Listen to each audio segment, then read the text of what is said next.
Memang ada penguatan rupiah begitu, meskipun landasannya mungkin hanya karena pelemahan dolar indeks. Tapi seperti apa dampak dari penguatan rupiah ini untuk pengusaha, terutama untuk pengusaha ekspor? Penguatan rupiah itu tentu ada dampak yang berbeda ya. Bagi mereka yang melakukan impor ya, terutama bahan baku, bahan penolong, bahan modal, itu rupiah yang menguat tentu menguntungkan ya. Dengan demikian biaya-biaya untuk impor barang-barang tadi itu menjadi lebih sedikit gitu ya. Tapi bagi mereka yang berorientasi ekspor, tentu rupiah yang menguat itu kurang begitu memberikan dorongan ya, yang berarti kan dalam hitungan dolar barang-barang kita itu menjadi lebih mahal ya. Nah, tapi ada juga perusahaan-perusahaan yang memang bahan bakunya impor, sebagian impor, tetapi pun berorientasi juga berekspor. Nah, ini nanti tentu hitung-hitungannya akan melihat dari dua sisi itu mana yang kemudian lebih menguntungkan gitu. Jadi memang kalau rupiahnya ini menguat, bagi yang punya utang luar negeri juga cukup menolong ya. Artinya beban utang kita itu menjadi lebih murah begitu. Pak Fikri, kalau Anda sendiri menilai seperti apa proses penguatan rupiah hingga bisa ada di level 15.400 saat ini? Apakah memang ini sudah sewajarnya atau menurut Anda ini terlalu cepat? Dan jika memang terlalu cepat, apa risikonya? Kalau saya sih melihatnya agak terlalu cepat ya Mbak Nika. Jadi ya kalau terlalu cepat pasti risikonya ada pembalikan arah segera setelah sentimen-sentimen negatifnya berkurang. Tapi secara keseluruhan kita juga melihat bahwa ada depresiasi yang cukup kuat juga di rupiah di sejak bulan Juli 2024 sampai akhir Juli 2024. Dan ini yang juga bikin mungkin tabungan untuk apresiasi rupiahnya juga lebih besar.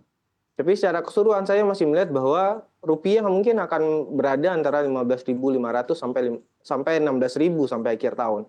Prediksi kami di sekitar 15.688.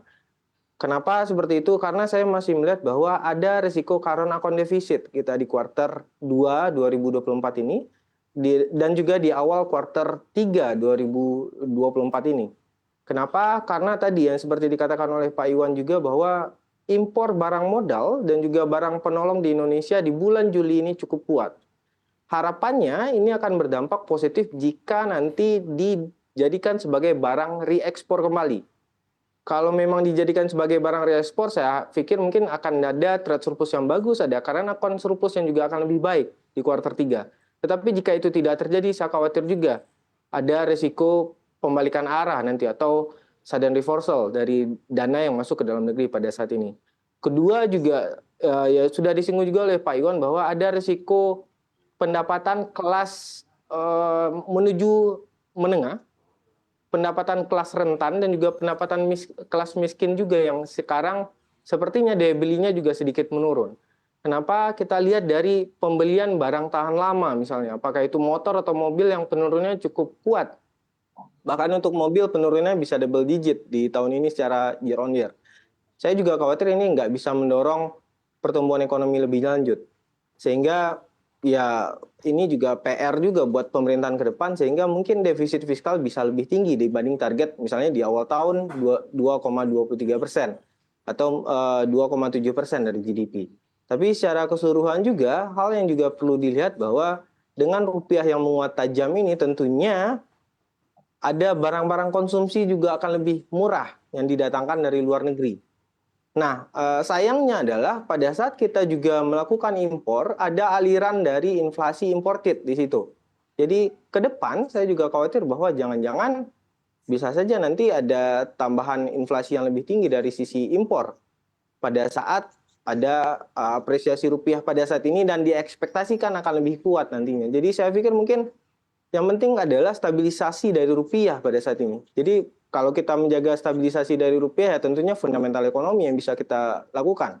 Dari current account yang kita jaga, defisitnya lebih rendah, atau mungkin dari defisit fiskal yang kita bisa turunkan lebih kuat.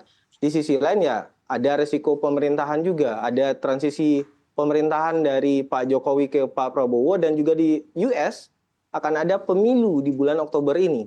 Dan saya pikir mungkin ini juga akan jadi salah satu game changer untuk melihat bagaimana perkembangan USD Index dan dampaknya kepada rupiah serta geopolitik global.